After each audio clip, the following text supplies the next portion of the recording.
우리 할렐루야로 서로 인사하실까요? 할렐루야. 네, 반갑습니다. 잘 오셨습니다. 네, 평소에 형통하고 평안하고 번성할 때는 우리가 믿음이 있는 것 같고 또 하나님의 은혜와 신실함에 대해서 의심하지 않습니다. 그러나 갑자기 재앙이 닥치면 믿음이 송두리째 흔들립니다. 갑자기 삶에 사나운 폭풍이 몰아쳐서 우리 인생의 배가 사정없이 흔들리면 믿음도 같이 흔들립니다. 사업이 망하고 자녀들이 죽고 온몸의 질병으로 고통이 오면 하나님의 신실함에 대해서 의심을 갖게 됩니다. 그래도 믿음을 부정하지 않고 하나님께 대한 신뢰를 여전히 우리는 가질 수 있을까? 예수님의 제자들도 배를 타고 갈릴리 바다를 건너갈 때에 갑작스럽게 광풍이 몰아닥칠 때에 두려움에 떨고 의심에 가득 찬 목소리로 우리가 이제 죽게 되었다. 그렇게 소리를 질렀습니다. 사도 베드로는 예수님이 잡히시기 전까지는 죽을지라도 예수님을 부인하지 않겠다고 맹세하고 장담했는데 그러나 그 장담은 그 밤이 지나가기도 전에 3번이나 주님을 부인함으로 헛것이 되었습니다. 오늘 우리의 믿음은 견고합니까? 이번 재앙과 고난 속에서 비록 하나님의 응답이 없다고 하나님께 불평을 쏟아내 놓았지만 하나님의 존재하심에 대해서는 의심하지 않았습니다. 하나님께 대한 믿음을 버리지 않았습니다. 욥의 믿음의 위대함이 여기에 있습니다. 하나님의 존재를 부정하고 싶은 사단의 유혹을 이겨냈습니다. 그리고 오늘 본문에 욥의 신앙 고백이 나오는데 23장 10절 보니까 나의 가는 길을 오직 그가 아시나니 그가 나를 단련한 후에는 정금같이 나오리라. 예수님이 오시기 전 2000년 전에 이 신앙 고백이 선지자들과 그리고 사도들에게 대단한 영향력을 행사했습니다. 그리고 믿음의 선배들 중에 그리고 또 사도 중에는 이 말씀을 신약 성경에 인용을 했습니다. 그러니까 욥의 신앙이 그만큼 수천 년 후에 믿음의 후손들에게 영향력을 행사하고 또 오늘 4000년이 지난 저와 여러분들에게도 이 믿음이 우리에게 여전히 영향력을 갖고 도전을 받습니다. 나의 가는 길은 오직 그가 아시나니 그가 나를 단련하신 후에는 내가 정금같이 나오리라. 내가 가는 길을 하나님이 아신다. 그리고 하나님이 나를 단련하고 계신다. 하나님을 부정한 것이 아니고 하나님의 섭리를 지금 고백하고 있는 것입니다. 욥은 거대한 바다에 방향을 잃은 조각배처럼 불안하고 고통스러웠습니다.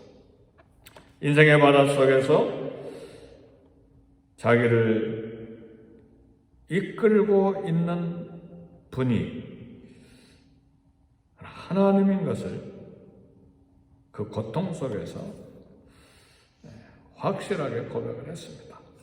그분이 하나님이십니다. 욥은 감정적으로 하나님께 원망하는 마음이 있었고 또 불평을 쏟아내고 슬픈 마음을 가득하게 가지고 있었지만 그가 고백하기를 나의 가는 길 그가 아신다 그랬습니다. 하나님께서 자기 길을 아시고 선한 길로 인도하실 것을 믿었습니다. 욥은 하나님을 만날 수 없었지만 앞으로 가도 하나님이 안 계시고 뒤로 돌아봐도 하나님이 보이지 않고 옆으로 봐도 왼쪽에 하나님이 일하시는데 만날 수 없었고 오른쪽으로 봐도 하나님을 볼 수가 없었지만 그것처럼 고독하고 그것처럼 고통스러운 일이 어디가 있습니까? 하나님이 전혀 침묵하시고 만나주지 않고 계시지만 그가 나의 가는 길을 아신다. 이것이 오늘 저와 여러분들의 믿음이 되기를 제 이름으로 축복합니다. 깜깜하고 삶의 길이 보이지 아니하고 그리고 전혀 하나님이 나에 대해서 관심이 없는 것처럼 한 영적인 심각한 고독 속에서도 욥은 마침내 위대한 고백을 해냈다. 그가 나의 가는 길을 아신다. 오늘 저와 여러분들의 가는 길을 하나님이 아시고 계심을 믿으시기를 제 이름으로 축복합니다. 안다는 말은 무릇 의인의 길을 여호와께서 인정하시나 안다.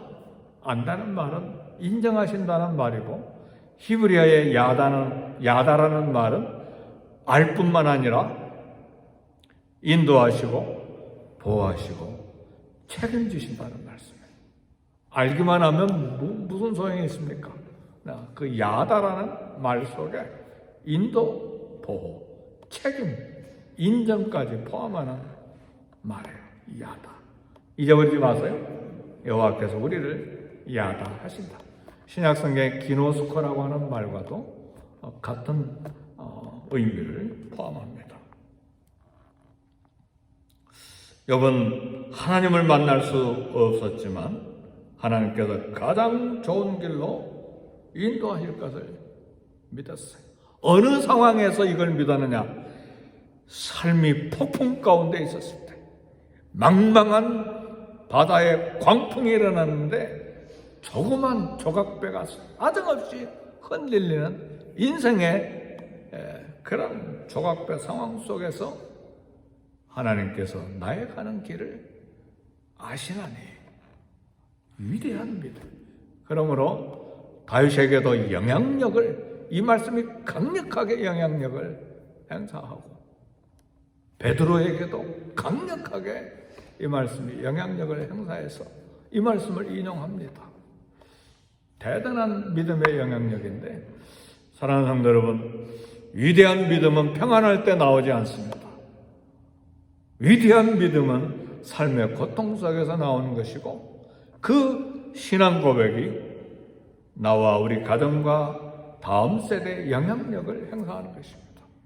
오늘 저와 여러분들의 믿음이 하나님이 인정하시는 믿음이 되기를 주의 이름으로 축복합니다.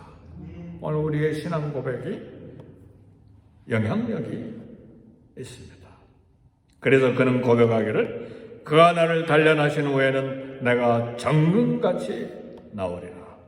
확신했어. 하나님이 나를 단련하신 후에는 내가 정금같이 나오리라. 우리에게 도전입니다.